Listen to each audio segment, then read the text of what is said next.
Welcome, everybody, to the Sports Experience Podcast. I am your co-host, Dom DiTolla, with my co-host, Chris Quinn, and we are ready to talk about some soccer again today. Another soccer episode. I'm ready. Open wide for some soccer! I know you love that. Oh, Simpsons. I can't not do that. But the man we're talking about today is Sir Bobby Charlton. Yeah, knighted. Yeah. That's how into the soccer they are out there. Order of the British Empire. There you go. Yes. Born right in the midst of World War II, which had to have been pretty rough. I mean, Well, kinda, yeah. right, I was going to say, it's right when all of Europe is leading into it. Yeah. If that makes sense. So, October 11th, 1937. we actually brought it up in the Leeds episode where nobody thought there was going to be that Second World War, and then it kind of, yeah. Hey, let's just keep giving this Hitler guy what he wants. He'll stop eventually, right? Exactly. Born in Ashington, Northumberland. I love these British names, dude. That's a Winjin Surrey if I had ever heard one. But he, right off of the bat, so I want to bring up he had four uncles that were semi-professional footballers. So. And they all essentially played for Leeds United, I had noticed. And Newcastle. Newcastle was his most famous uncle. And he said they would go watch him like every other Saturday, and it really let him understand, because then they would come back to the house and he would talk about being a professional soccer player. Yeah, that's what you grow up around. So he really understood it from a young age of what it took. Yeah, and those were all on his mom's side. Yeah. Yeah.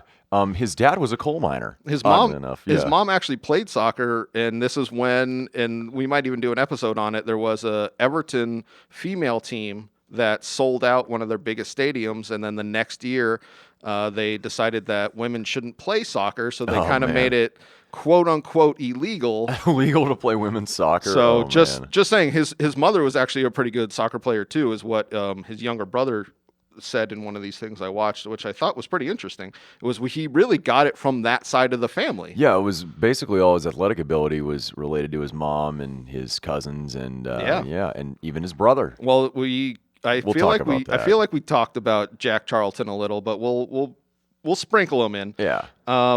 So this was, and I want to start it off with Matt Busby, yeah, because he was the archetype of this Man United young team. So the Busby Babes is what they were called, because in this time you really didn't push youth players to the first team like he did.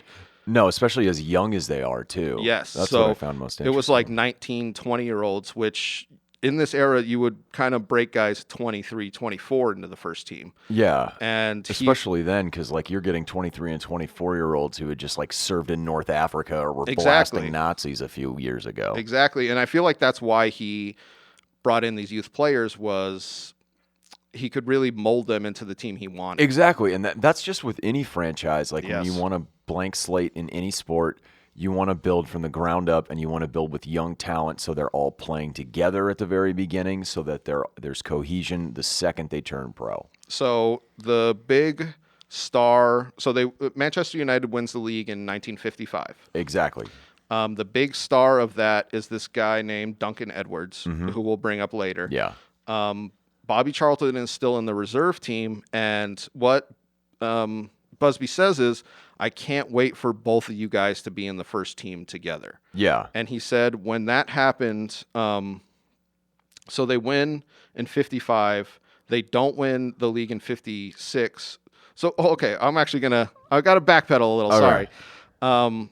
Chelsea win the league in 54. Okay. In 55, the European Cup is invented, essentially. Yeah. They ask for all of the league winners of all of the European leagues to enter it. Yeah. England deny it, because England is so English that they're like, we don't want our football to be marketed across the world. We just want it to be in England. And they tried to make it as pure English as you can, which is the worst thing that you could do. Well, not only that, but I think part of it is they were afraid of getting their asses handed to them by some decent teams on the continent. No, it wasn't. Oh, really?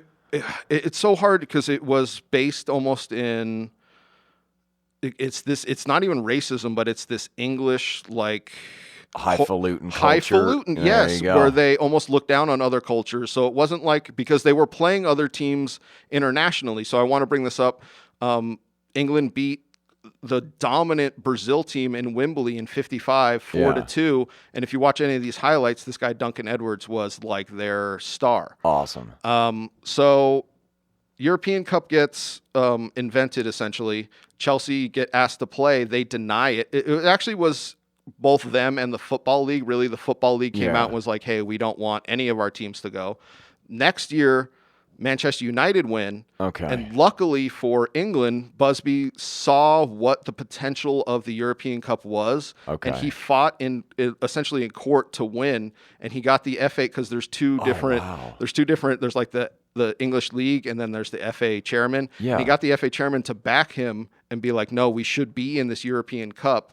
And they agreed. So Manchester United is the first team to go, and they play in 56, because you play after the year that you win. Yeah. Play in 56, they have a pretty good run. I think they lose to Real Madrid, who is the forever they have a lot of semifinal losses, it seems, in this era. But the Real Madrid is like the forever champs in this era. I think they had like 6 or 7, and Anyways. Franco's going nuts in the stands. Yeah, I was going to say, I don't know how they did it. State money. Yeah, right. So in 57, Manchester United go on to win. And this is when Bobby Charlton is really in this young team that has like 5 or 6 guys who are like 20. Yeah, he's like 19, 20 years old, and he's just straight up killing it for him. And I gotta bring up the 57 FA Cup final, because they should have gone and done the first double ever. I know I brought up the doubles before. Yeah, I read that, yeah. Aston Villa, actually, their striker collided with Manchester United's goalkeeper and hurt him so bad that they had to take him off. This was before substitutes were a thing. Okay. So it was even before, because they had substitutes and then they had goalkeeping substitutes. So literally you had to take a player from the outfield and put him in goalie. Brutal. So not only did their goalie get injured, they had to go down a man. So Aston Villa ended up beating them, and they ended up losing. But so this leads into the 58 European Cup. Which... So they... In this era, they are looked at as the best team in Europe. Yeah. Everyone is saying they're going to meet Real Madrid in the final. They go to Belgrade, I believe, to face the Red Stars. Red Stars, yeah. And they make a fueling pit stop in Munich. Yes.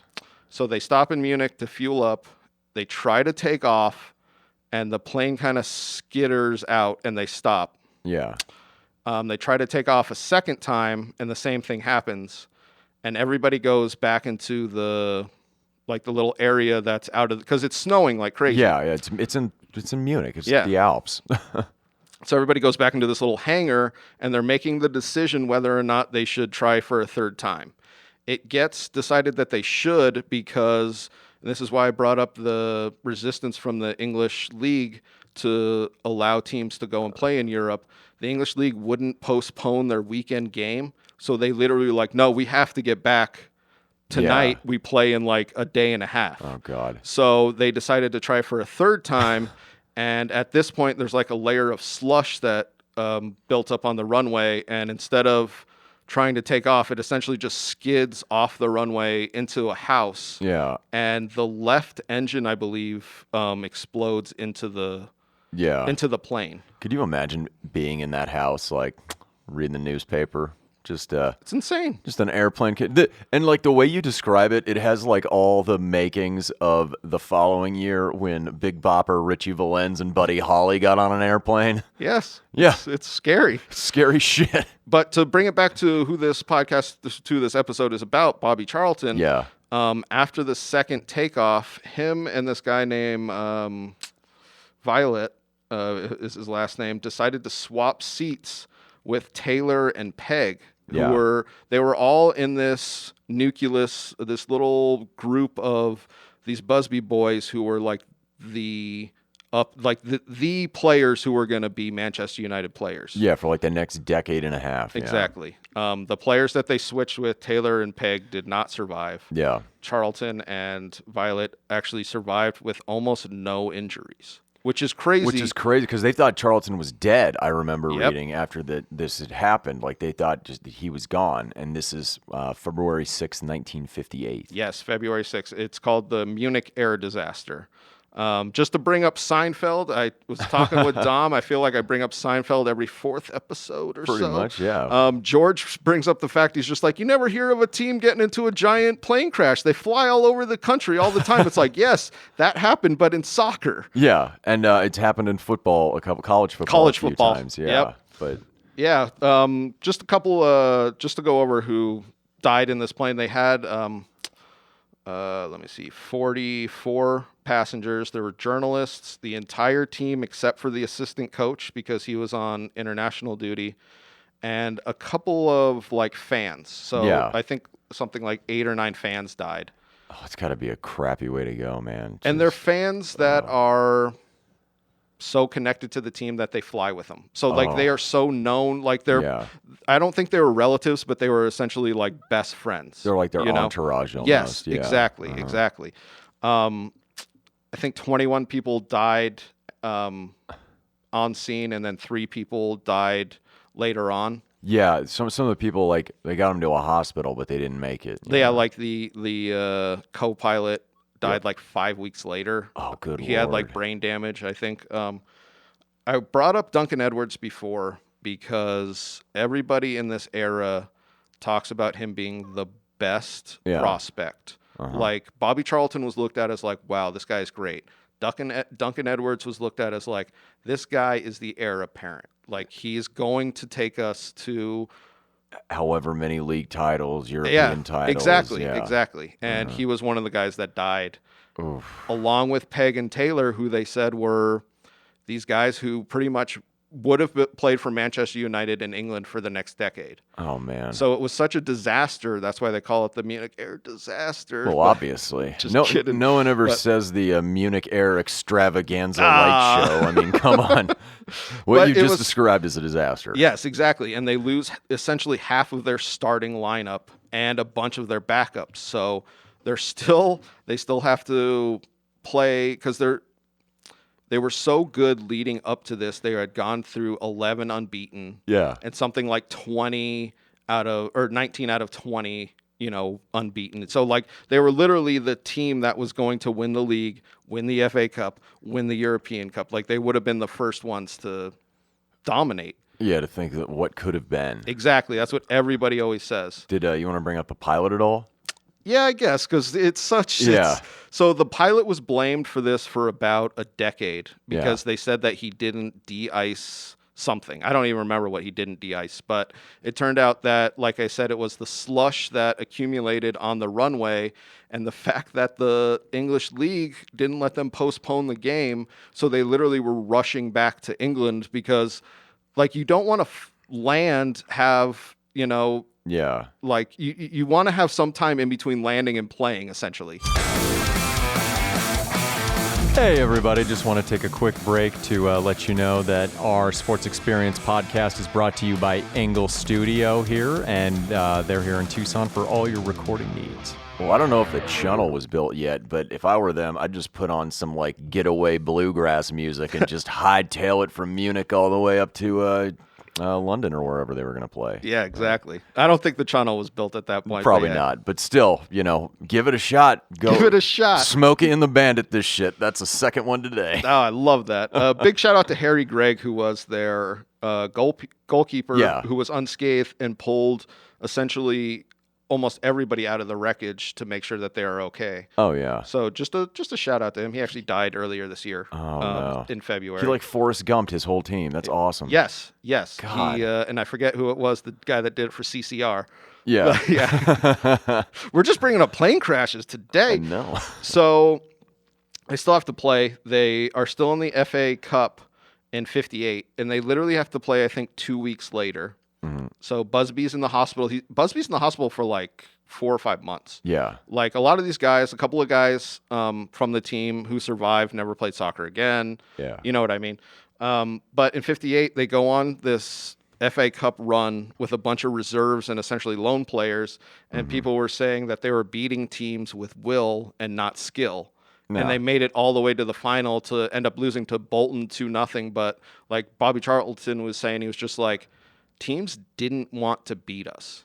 If that makes sense. No. Like there was almost this professional, like, hey, we understand. Like we get it. But by that same token, if you're that team and you're like one of the survivors, your mindset is just basically like, guys, we're alive and this is soccer. The worst thing that can happen is if the worst thing that can happen is us losing a game, who the hell cares? Let's just go and kick some ass. That's what Bobby, he almost had that exact same sentiment because he was in the stands, because he was laid up. He was treated for shock, and they didn't really understand the severity of it, that people have this guilt of surviving these. Survival guilt and PTSD. Yes, totally. Exactly.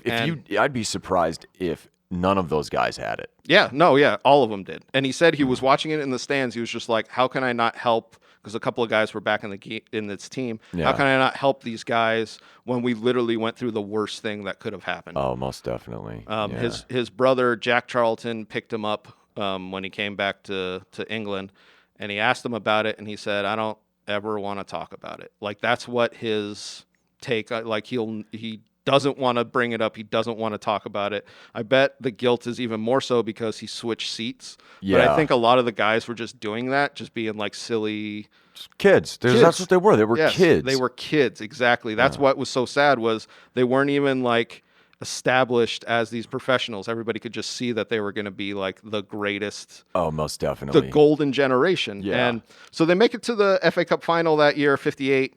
And Busby, to his credit, tells Charlton, hey, if you want to stick around in 5 years, we'll be able to rebuild and have a team like we had. Yeah. And literally 5 years. Yeah, exactly. Exactly. They win an FA Cup final against Leicester City, which was, I mean, it's such a great, because Busby at this time was such a manager that was beyond everybody else. Yeah. That he could literally like see like, hey, like I can bring these guys up and mold them again and make them a new Busby Babes kind of thing. I can't even imagine how that felt for the surviving players who played on that team, for just crazy, like, just the accomplishment of it all.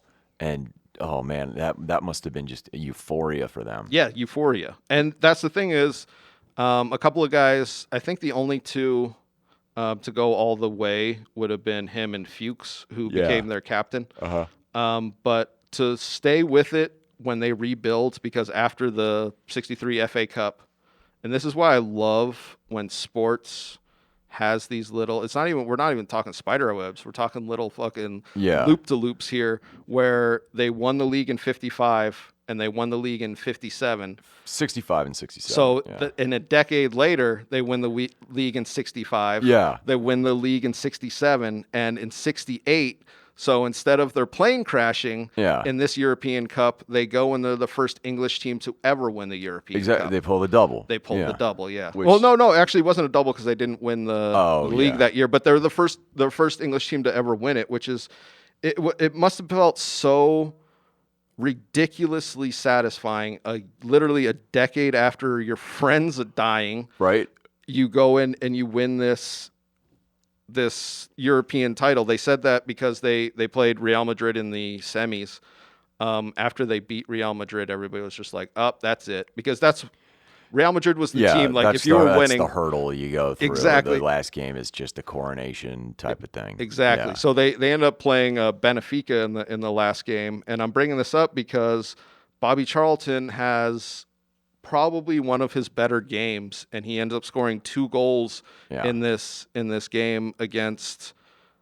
Before Ronaldo, there was Eusebio, who was probably, a lot of people say, depending on where you're from, he was one of the best players ever or the best player ever. So if you're from Portugal, you say he's the best player ever. And it's so interesting because Bobby Charlton, for his international victories, almost always beat Eusebio. Oh, really? And it must have been so shitty for him. So this is what I'm going to go back now into 66. Yeah, I was just going to say, what's sandwiched in between all of this? Yep, which is why it must have been so crazy for him, because Manchester United, right after the crash, were not good. No. Obviously, they didn't have a team. There were talks about their club folding. Ooh. Because they couldn't field a legitimate team. And they seem to be, from what I understand, like one of the most popular teams in that league and around the world. This is why. So, and this is why Old Trafford, which is where they play, is called the Theater of Dreams, because it's almost like someone wrote out this story. Exactly. You know what I mean? Yeah. Like a decade after all these guys die, they essentially become, heroes. Oh, totally. And that's why in '66, they go to the World Cup. Which is in England. And a lot of people are saying that in '62, they probably would have been the best team if Duncan Edwards hadn't died, if all that shit.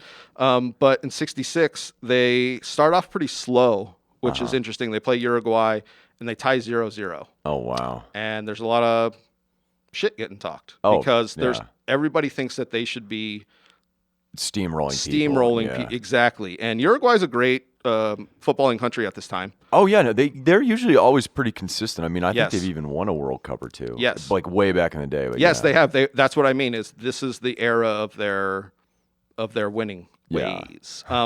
But so they tie Uruguay, and you can tell they play Mexico next, and you can tell there's hesitation. Yeah. And then Bobby Charlton hits one of the best I saw that. Oh, my God. And you could tell that the entire team, right after that shot is hit, they're just like, here we go. Yeah. And they end up beating Mexico 2-0. This is back when I think only 4 teams made it past the knockout round. Okay. So they play Portugal in the semifinals. Yeah. And he has probably the greatest game of his life against Portugal's Eusebio. So he has a goal early on. Okay. Portugal tie it. Yeah. And then they go to extra time. And in extra time, I don't know if anybody knows. No, I actually understand it. There's 2 halves. Yeah. In the first half, they score 3 goals in 8 minutes. Yeah. And you could see on the Portuguese faces after the second goal goes in, they're just like, shit. Not our day. No, and it's just over from there. Him and George Best have some of the most ridiculous, moves. Yeah. And then we see him play West Germany in the finals, and this guy who I've brought up before, Franz Beckenbauer, who was a kid too. Mm-hmm. Yeah, he was younger, because we talked about him in Cruyff when he's a little bit older. Yes. And he's a kid at this point, but everybody understand that he's the best player. Yeah. And Bobby Charlton, the English coach, who I forget who it was at this time, told Bobby, hey, I want you to man mark Franz Beckenbauer. Yeah. The Germany coach went to Franz and said, hey, I want you to man mark Bobby Charlton. And they didn't know that. And he goes, it was so easy because it was almost like he was standing. He just kept being next to me. And they talked about this post-career because they didn't know that the rival coach had told them that. And they were like, yeah, it was really easy that game because you were just like always right next to me. But they were the best players, and they essentially canceled each other out. Yeah. Which helped England because they had a better team roster. Yeah. Yeah. So they 2-2. They go into extra time again. And then they score twice? And they scored twice. One of them was a phantom goal, unfortunately. Yeah, because it hit the crossbar and maybe went over the line, but maybe didn't. It didn't. Yeah, you can didn't tell. Look like it. No, yeah. And that's what Franz said was he was like, I used to give him shit all the time when I would see him, and then every time Bobby would be like, yes, but were we the better team? Which is such an English response to that. It's just God. Yes, but weren't we better? It's just, and Franz would be like, yeah, actually you were the better team because with George Best and they scored another goal too. Right at the end. Yes, it was Bobby Charlton, I think. Yeah. Mm-hmm. So he has such a ridiculously up and down career. Yeah. So to think when you're 20 years old, almost all of your friends die. Yeah. That was the other thing, was like these weren't like today with professionals where you're kind of going in between teams. He came up with all of these guys through the youth team. And I mean, we see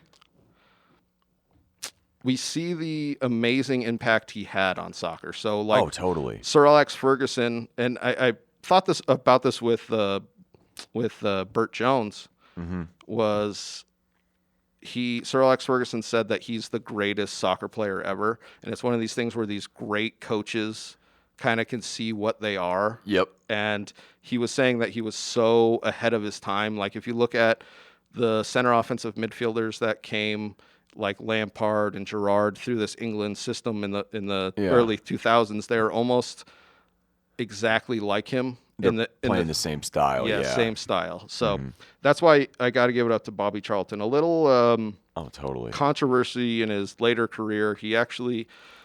Him and George Best actually hated each other. Yeah, I had been reading like they weren't even on speaking terms, and yet they're on the same team. Yep. And this has happened throughout a couple of Manchester United. There was a really great duo that just flat out hated each other like this, and they just like didn't communicate, but on the field they would still pass to each other essentially. Yeah. It's actually kind of sad because Manchester United was great until about 70, and then they dropped off like you wouldn't believe. And it was obvious that the coaches were done and old and all of that. And Busby's boys are now Busby's middle-aged men. And the emphasis on youth got taken away. That makes more sense too. Yeah. Because they had all these star players, and they were like, "No, we'll just ride these stars it's the worst. It is the worst strategy for any sport. To think like we can't get younger, Yeah. That's just that we can't repeat what we did. Essentially, that just leads to disaster. We caught lightning in a bottle once. Why would we try it twice? Which is so stupid because they had this like coaching staff that could develop youth players. Oh, so, totally. He tries his hand at coaching, but it doesn't go well. No, he's just not. And he said it himself. He said, "I'm a player." Yeah. So he ended up, this is why it was kind of funny. He ended up coaching Preston for 2 years. The second year he became a player manager because he was just like, I just needed to be out there. And you have that whole argument of, and I've noticed this in a lot of other sports. Sometimes the most dominant players and like the best players make the worst coaches because they don't see the game from like a bench perspective. Yeah. And they have the athletic ability to, just dominate instead of like show people fundamentals and coach them up, because it's like, why can't you do this just like me? It's like, well, you're the best goddamn person out here. Yeah. They take almost too much for granted. Like the players are going to do too much and understand more than what they're saying. Very rarely do you see dominant players who are also dominant coaches. It happens. Yeah. But it is very rare. Yep, I know. My team right now is struggling with that. We have our Frank Lampard, who I just brought up as the dominant center offensive midfielder. He's struggling as the coach. So you can kind of see that where he's a good coach, but he might not be, at that upper echelon, which is what was great about Bobby, because teams would have picked him up for his name.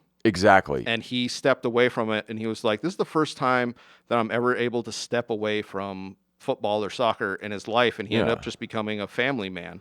Yeah, he just lived his own life after, the coaching didn't work out. Yeah. Which is pretty cool. Well, he said he raised his kids for about a decade until they were essentially older, and then at this time, Manchester United's board started to shift. So this was like 84, or at least in the early 80s in Manchester United, because they didn't leave on the best terms. Yeah.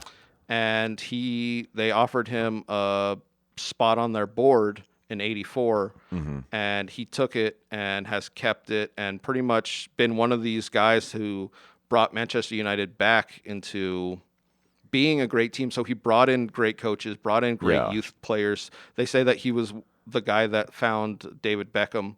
Was he really? Yeah. Oh wow, that's incredible. Just throughout all their youth tapes, what I mean? He was just like, who's this kid? Like he is so Manchester United through and through that I love the fact that they brought him back. Because totally. At the end of his career, really, everything was kind of going to shit. Yeah, everything was soured, but, you keep him involved in soccer. He's not having to coach. He can just, do his own thing, and he's the face for the fans to be like, yes, I know who that guy is. The face, it's great to have on their board, to have this face, this absolutely historic.